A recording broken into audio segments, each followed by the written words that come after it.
Dear students, this is Praveen Kumar Agarwal from Management Department. Welcomes you in my today's lecture of Managerial Economics. In today's lecture, we will discuss upon the third type of elasticity of demand, which is popularly known as cross elasticity of demand. क्या मतलब होता है cross elasticity of demand का? It is the measurement of percentage change in quantity demanded of one commodity due to percentage change in price of the other related commodity. यानी कि जब हम किसी पर्टिकुलर कमोडिटी के रेफरेंस में उसकी related commodity के परसेंटेज चेंज इन प्राइस को ध्यान में रखते हुए उस कमोडिटी के percentage change in quantity demanded को मेजर करते हैं तो हम इसको क्रॉस इलास्टिसिटी ऑफ डिमांड का नाम देते हैं. तो इस तरीके से इसकी एक प्रॉपर डेफिनेशन प्रोवाइड की जा सकती है. क्या है वो definition? Cross elasticity may be defined as the percentage change in the quantity demanded of one commodity divided by the percentage change in price of other commodity where both the commodities are either substitutes और complementary to each other.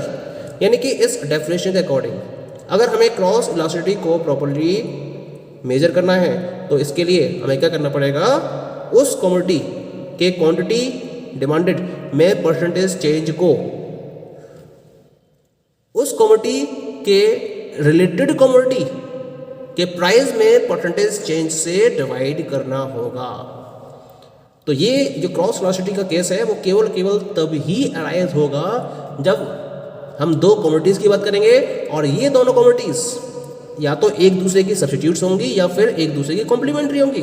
तो हम ये study करते हैं कि अगर किसी भी सब्स्टिट्यूट के प्राइस में चेंज होता है तो उसकी वजह से उस पर्टिकुलर कमोडिटी की क्वांटिटी डिमांडेड पर क्या इफेक्ट पड़ेगा. इसके परसेंटेज चेंज को मेजर करने के लिए हम क्रॉस इलास्टिसिटी ऑफ डिमांड को फॉलो करते हैं, इसको हम यूज़ करते हैं. तो इसका जो फॉर्मूला बनेगा it will be cross elasticity of demand, जैसे मैंने EC से रिप्रेजेंट किया है, equal to percentage change in quantity demanded of the commodity A divided by the percentage change in price of the commodity B. जहां ये दो commodity A और B हैं, दोनों एक दूसरे के रिलेटेड कमोडिटीज हैं. अब रिलेटेड में क्या होगा? या तो दोनों एक दूसरे के सब्स्टिट्यूट गुड्स होंगे या फिर दोनों एक दूसरे के कॉम्प्लीमेंट्री गुड्स होंगे. तो यहाँ हम स्टडी करेंगे कि अगर हम कमोडिटी B के प्राइस में कोई चेंज कर देते हैं तो जो उसमें परसेंटेज चेंज होगा उसकी वजह से कमोडिटी A की क्वांटिटी डिमांडेड में कितना परसेंटेज चेंज होगा, इसको डिटरमाइन करने के लिए हम क्रॉस इलास्टिसिटी ऑफ डिमांड के कॉन्सेप्ट का यूज करते हैं. सिंबॉलिकल या मैथमेटिकल वे में हम इसको रिप्रेजेंट कर सकते हैं इस तरह से, EC is equal to delta QA upon delta PB into PB upon QA. ये सेम फॉर्मूला है आपका प्राइस इलास्टिसिटी ऑफ डिमांड वाला, delta Q upon delta P into P upon Q. लेकिन यहाँ पर हम किसके प्राइस में चेंज कर रहे हैं? P के. इसी वजह से प्राइस के रेफरेंस में मैंने क्वांटिटी B को रिप्रेजेंट किया है तो डेल्टा PB आ गया और PB आ गया. और ऐसे ही जब हम क्वांटिटी डिमांडेड की बात कर रहे हैं तो किसके रेफरेंस में बात कर रहे हैं? ये क्वांटिटी A के. इसी वजह से क्वांटिटी के केस में A को डिनोट किया है जो डेल्टा QA और Q से रिप्रेजेंट हो रहा है फॉर्मूले के अंदर. बस इतना सा चेंज है इस फॉर्मूले में. अब देख लेते हैं यहाँ पर कि जो हमने सिम्बल्स यूज कर रहे हैं उनका मतलब क्या है. यहाँ पर जब PV की बात करते हैं तो PV का मतलब होता है यहाँ पर इनिशियल या original price of the commodity B. यानी कि जब इनिशियल लेवल पर कमोडिटी का क्या प्राइस है, उसका ओरिजिनल प्राइस क्या है, इसको हम PV से डिनोट करते हैं. QA का मतलब है कि कमोडिटी A की ओरिजिनल क्वांटिटी क्या है इनिशियल लेवल पर, उसको हम QA से डिनोट करते हैं. डेल्टा QA का मतलब है QA डैश डिफरेंस QA.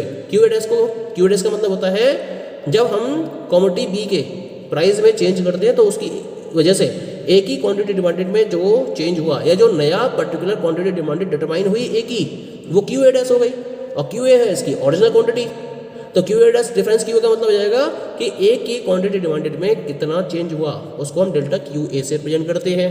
ऐसे हम बात करेंगे डेल्टा PB की, तो डेल्टा PB का मतलब हो गया PB dash difference PB. PB dash का मतलब हो गया यहाँ पर new price of the commodity B और PB हो गया initial price of the commodity B. तो इनके जो डिफरेंस है वो कमोडिटी B के प्राइस में चेंज को डिटरमाइन करता है. तो इस तरह से इन वैल्यूज़ को यूज़ करते हुए हम किन्हीं भी दो कमोडिटी के रेफरेंस में क्रॉस इलास्टिसिटी ऑफ डिमांड को कैलकुलेट कर सकते हैं. Now we will discuss about the degree और types of cross elasticity of demand. यानी कि अब हम डिस्कस करेंगे कि क्रॉस इलास्टिसिटी ऑफ डिमांड के कितने टाइप्स हो सकते हैं. तो इसके तीन टाइप्स होंगे मेनली. पहला होगा जीरो क्रॉस इलास्टिक डिमांड, दूसरा बनेगा इसमें पॉजिटिव क्रॉस इलास्टिक डिमांड, और तीसरा बनेगा इसके अंदर नेगेटिव क्रॉस इलास्टिक डिमांड। तो let us come to the very first one, and this is known as the zero cross elastic demand. तो क्या कॉन्सेप्ट होता है जीरो क्रॉस इलास्टिक डिमांड का? जीरो का मतलब क्या है? यहाँ ईसी की वैल्यू कब होगी? जीरो होगी। और जीरो कब होगी? फॉर्मूले को देख लेते हैं हम एक बार, है ना। तो फॉर्मूले के अकॉर्डिंग जब हम प्राइस में तो चेंज करें, यानी कि कमोडिटी बी के प्राइस में तो चेंज हो रहा है, लेकिन जो ए है उसकी क्वांटिटी डिमांडेड में कोई भी चेंज नहीं हो रहा है। तो अगर ए की क्वांटिटी डिमांडेड में कोई चेंज नहीं होगा तो परसेंटेज चेंज कितना हो जाएगा? जीरो हो जाएगा। और जब परसेंटेज चेंज जीरो हो जाएगा तो जो कंप्लीट वैल्यू है ईसी की, it will be equal to zero. That is clear. तो इसका मतलब हम डिफाइन कर सकते हैं कि अगर हम एक कमोडिटी के प्राइस में कोई भी चेंज करें, लेकिन दूसरी कमोडिटी या जो अदर कमोडिटी है उसकी क्वांटिटी डिमांडेड में कोई भी चेंज ना हो रहा हो, तो उस केस में ईसी की वैल्यू क्या होगी? जीरो होगी। तो हम इसको जीरो क्रॉस इलास्टिक डिमांड का नाम देते हैं। ये कब पॉसिबल हो सकता है? व्हेन इट इज पॉसिबल, जब दो कमोडिटीज एक दूसरे से किसी भी तरीके से रिलेटेड ना हो। इसके डायग्राम को मैंने रिप्रेजेंट कर रखा है, जहां मैंने एक्स एक्सिस पर कमोडिटी बी की क्वांटिटी डिमांड को रिप्रेजेंट किया है और वाई एक्सिस पर मैंने कमोडिटी ए के प्राइस को रिप्रेजेंट किया है। ठीक है। तो जो डीडी डिमांड कर्व है वो zero cross elastic demand curve को रिप्रेजेंट करता है, जहां ईसी की वैल्यू जीरो होगी। जब प्राइस ओपीए है, जैसा कि आप देख रहे हैं कर्व के अंदर, जब मैंने प्राइस को ओपीए रखा है तो भी क्वांटिटी डिमांडेड कितनी है? ओक्यूबी है उसके करस्पॉन्डिंग। जब प्राइस पीए को घटाकर पीए डैश कर दिया गया, अब भी क्वांटिटी डिमांडेड ओक्यूबी ही है। प्राइस ओपीए को बढ़ाकर ओपीए डबल डैश कर दिया, अब भी क्वांटिटी डिमांडेड ओक्यूबी ही है। यानी कि हम प्राइस में लगातार चेंजेस कर रहे हैं ए के प्राइस में, लेकिन बी की डिमांड में किसी भी तरीके का कोई भी चेंज नहीं हो रहा है। तो हम इस सिचुएशन को नाम देते हैं जीरो क्रॉस इलास्टिक डिमांड। और जहां दो कमोडिटीज एक दूसरे से किसी भी तरीके से रिलेटेड नहीं होती हैं, यानी कि उनके बीच में कोई भी और कैसा भी कोरिलेशन नहीं होता है, वहां जो क्रॉस इलास्टिसिटी होगी वो कैसी होगी? हमेशा जीरो होगी। फॉर एग्जाम्पल हम पेन एंड टेबल की बात करें, अगर मैं पेन के प्राइस में कोई भी चेंज करता हूं तो टेबल की क्वांटिटी डिमांडेड में इसका कोई भी फर्क नहीं पड़ेगा, क्योंकि दोनों का कोरिलेशन क्या है? जीरो है। और दोनों कोरिलेशन जीरो होने की वजह से इनकी जो क्रॉस इलास्टिक डिमांड है वो जीरो होगी। चेयर एंड इंक, ऐसा ही और भी एग्जाम्पल ले सकते हो जिसमें दोनों क्वांटिटीज एक दूसरे से रिलेटेड नहीं होती हैं। उस केस में जीरो क्रॉस इलास्टिक डिमांड का केस या सिचुएशन बनती है। इतना क्लियर हो गए? Now we come to the second one, and second one is the positive cross elastic demand. और ये जो पॉजिटिव क्रॉस इलास्टिक डिमांड है, this is the case for substitute goods only. यानी कि जब दो गुड्स एक दूसरे के सब्स्टिट्यूट्स होते हैं और हम अगर किसी पर्टिकुलर गुड के सब्स्टिट्यूट के प्राइस में चेंज कर दें तो उसकी वजह से उसकी क्वांटिटी डिमांडेड में भी चेंज होगा, और ये चेंज कैसा होगा? पॉजिटिव। यानी कि अगर हम सब्स्टिट्यूट गुड्स के प्राइस को इंक्रीज कर दें तो जो क्वांटिटी जो जिस कमोडिटी की हम बात कर रहे हैं उसकी क्वांटिटी डिमांडेड भी क्या होगी? इंक्रीज होगी। और अगर हम सब्स्टिट्यूट गुड्स के प्राइस में डिक्रीज कर दें तो जिस कमोडिटी की हम बात कर रहे हैं उसकी क्वांटिटी डिमांडेड भी अगर डिक्रीज हो जाए तो ये किसको शो करेगी? It will represent positive cross elastic demand. In such a case the value of EC will be greater than zero. और ये कब होता है? जब दो गुड्स एक दूसरे के सब्स्टिट्यूट गुड्स होते हैं। इसको मैंने डायग्राम में रिप्रेजेंट किया है। डायग्राम में जो डीडी कर्व है वो पॉजिटिवली स्लोप्ड कर्व है, क्योंकि दोनों के बीच में एक पॉजिटिव रिलेशन है। जब कमोडिटी ए के प्राइस ओपीए है, उसके करस्पॉन्डिंग क्वांटिटी डिमांडेड बी की है ओक्यूए। प्राइस ए के बढ़कर ओपीए से ओपीए डैश हो जाते हैं, लेकिन जो क्वांटिटी डिमांडेड है बी की ओक्यूए से बढ़कर वो ओक्यूए डैश हो जाती है। तो सर आप क्या देख रहे हो इस डायग्राम में? जैसे जैसे हम एक कमोडिटी के प्राइस को लगातार इंक्रीज करते चले जा रहे हैं, दूसरी कमोडिटी जो है उसकी क्वांटिटी डिमांडेड भी लगातार इंक्रीज होती चली जा रही है। तो then this particular situation represent the positive cross elastic demand. That is clear. अब इसको हम एक एग्जाम्पल के बेसिस पर इसको और अच्छी तरह समझ सकते हैं। अब सब्स्टिट्यूट गुड्स कौन कौन से होते हैं? जैसे टी एंड कॉफ़ी की बात करें, दोनों एक दूसरे के सब्स्टिट्यूट हैं। पेप्सोडेंट, कोलगेट, क्लोजअप क्या है एक दूसरे के सब्स्टिट्यूट हैं। मैगी, ईपी नूडल्स क्या है एक दूसरे के सब्स्टिट्यूट्स हैं। अब हम देखते हैं कि किस तरह से ये पॉजिटिव रिलेशन सब्स्टिट्यूट गुड्स के बीच में रहता है। तो इसके लिए मैंने दो सब्स्टिट्यूट गुड्स को यहाँ पर काउंट करा है, एक है टी और दूसरा है कॉफ़ी। मैंने टी के इनिशियल प्राइस को डिनोट किया है पी टी से और टी के क्वांटिटी डिमांड को डिनोट किया है क्यू टी से। ठीक है। कॉफ़ी के प्राइस को मैंने पीसी से रिप्रेजेंट किया है और कॉफ़ी की क्वांटिटी डिमांडेड को मैंने क्यूसी से रिप्रेजेंट किया है। अब हमें ये पता करना है कि अगर कॉफ़ी के सब्स्टिट्यूट यानी कि टी के प्राइस में अगर कोई चेंज होता है तो उसकी वजह से कॉफ़ी की क्वांटिटी डिमांडेड पर इसका क्या इम्पैक्ट पड़ेगा। तो मान लीजिए कि टी के प्राइस हो गए इंक्रीज। अब जब टी के प्राइस इंक्रीज होंगे तो इसकी जो क्वांटिटी डिमांडेड है वो क्या होगी, डिक्रीज होगी। और जो क्वांटिटी डिमांडेड डिक्रीज होगी तो इसके जो घटे हुए कस्टमर्स हैं, यानी कि जो कस्टमर्स इसको कंज्यूम नहीं करते हैं, वो कहाँ मूव कर जाएंगे, कॉफ़ी की तरफ। अगर हम ये मान लें कि मार्केट में केवल एक ही ब्रांड टी की है और एक ही ब्रांड कॉफ़ी की है, तो जो कस्टमर्स हैं टी के वो कहाँ स्विच कर जाएंगे, कॉफ़ी की तरफ। तो कॉफ़ी की क्वांटिटी डिमांडेड क्या होगी, बढ़ जाएगी, जबकि कॉफ़ी के प्राइस में कोई भी चेंज नहीं हो रहा है। ऐसे ही अपोजिट लेके चलते हैं, अगर टी के प्राइस कम हो जाते हैं और ये प्राइस इतने कम हो जाते हैं कि ये कॉफ़ी से भी कम हो जाते हैं, तो इसकी डिमांड क्या हो जाएगी, इसकी डिमांड इंक्रीज हो जाएगी, और जो कॉफ़ी के कंज्यूमर्स है वो इसकी तरफ स्विच कर जाएंगे, तो ऑटोमेटिकली कॉफ़ी की क्वांटिटी डिमांडेड क्या हो जाएगी, डिक्रीज हो जाएगी, जबकि कॉफ़ी के प्राइस में कोई भी चेंज नहीं हो रहा है। तो इसका मतलब हमने चेंज करा किस में, टी के प्राइस में, और चेंज क्वांटिटी डिमांडेड किसकी बन दी, कॉफ़ी की। जब टी के प्राइस को हमने इंक्रीज करा तो कॉफ़ी की क्वांटिटी डिमांडेड इंक्रीज हो गई, जब टी के प्राइस को हमने डिक्रीज करा तो कॉफ़ी की क्वांटिटी डिमांडेड डिक्रीज हो गई। तो इस तरह से जब हम सब्स्टिट्यूट गुड्स की बात करते हैं तो सब्स्टिट्यूट गुड्स के केस में क्या केस बने, क्या कहानी बनेगी, क्या स्टोरी बनेगी, पॉजिटिव क्रॉस इलास्टिक डिमांड का केस अराइज होगा।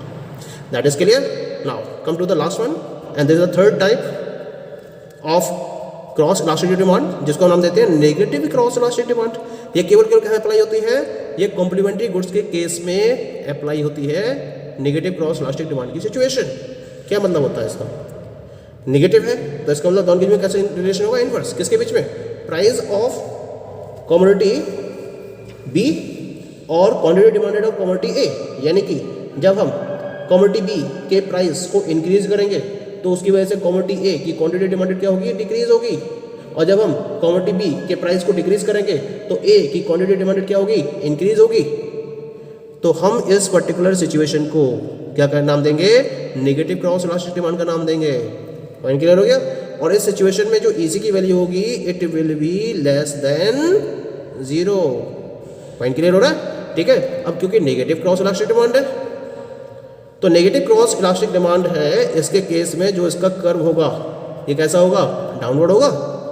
तो यहाँ पर मैंने एक्स एक्सिस पर क्वांटिटी डिमांडेड को रिप्रेजेंट किया है ऑफ कमोडिटी बी, और बाई एक्सिस पर मैंने प्राइस ऑफ कमोडिटी ए को रिप्रेजेंट किया है, और इसका कर्व मैंने डिफाइन किया है डाउनवर्ड। ये DD कर्व मैंने डिफाइन करा है, ये DD कर्व क्या है, ये डाउनवर्ड सिचुएशन को रिप्रेजेंट कर रहा है, ठीक है। तो जब कमोडिटी ए के प्राइस OPA थे तो इसकी क्वांटिटी डिमांडेड OQB थी, और जब इसके प्राइस OPA से घटकर OPA डैश रह गए तो कमोडिटी बी की क्वांटिटी डिमांडेड OQB से बढ़कर OQB डैश हो गई। तो इस तरह से जब ए के प्राइस कम हो रहे हैं तो बी की क्वांटिटी डिमांडेड बढ़ रही है, इंक्रीज हो रही है। तो ये किसको शो करेगी, it will represent the negative cross elastic demand. ये तो बात क्लियर हो गई। लेकिन ये नेगेटिव क्रॉस इलास्टिक डिमांड किस केस में अराइज होती है, तो ये केवल कॉम्प्लीमेंट्री गुड्स के केस में ही अराइज होती है। अब कॉम्प्लीमेंट्री गुड्स क्या होती हैं, the goods which are used in combination और which are demanded in combination, जिनको एक साथ डिमांड किया जाता है उन्हें हम कॉम्प्लीमेंट्री गुड्स का नाम देते हैं। जैसे pen and ink, car and petrol, tea and cup, ये सब क्या है, these all are the complementary goods. अब बात करते हैं हम कार और पेट्रोल के केस में। मान लीजिए मुझे ये स्टडी करना है कि पेट्रोल की क्वांटिटी डिमांडेड में क्या इफेक्ट आएगा अगर मैं कार के प्राइस में चेंज कर रहा हूँ, जो इसका कॉम्प्लीमेंट्री प्रोडक्ट है। तो सपोज करिए कि मैंने कार के प्राइस को PC से रिप्रेजेंट किया और इसकी क्वांटिटी डिमांडेड को QC से रिप्रेजेंट किया है, पेट्रोल के प्राइस को PP से रिप्रेजेंट किया है और इसकी क्वांटिटी डिमांडेड को QP से रिप्रेजेंट किया है। अब मैंने क्या करा, कार के प्राइजेस को इंक्रीज करा। जब कार के प्राइस को इंक्रीज करोगे तो ऑब्वियसली इसकी डिमांड क्या होगी, लॉ ऑफ डिमांड के अकॉर्डिंग कम होगी, तो डिमांड हो जाएगी कम।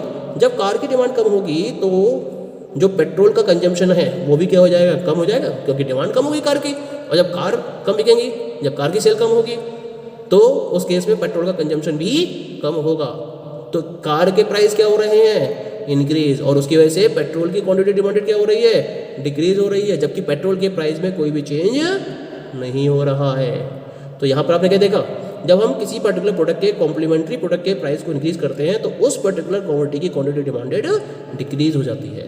तो हम इसे क्या नाम देते हैं, नेगेटिव क्रॉस इलास्टिक डिमांड, जहाँ EC की value is always less than 0, या ये नेगेटिव रिलेशन को शो करती है।